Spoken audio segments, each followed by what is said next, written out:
We talk about how can you disable favorite list notifications on your Redfin app. So you just follow this ways, then it's going to work with you.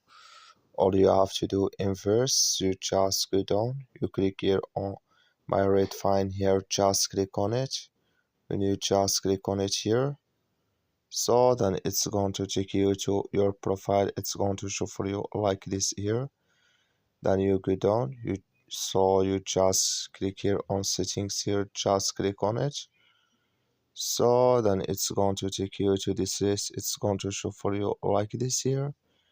You click here on app notifications here, just click on it. So then you come to accept here. It's going to show for you like this here.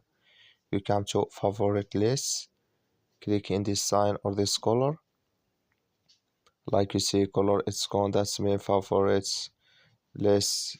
It's disabled with us now. That's all you have to do. Thank you for watching. Don't forget to support us by liking, subscribe.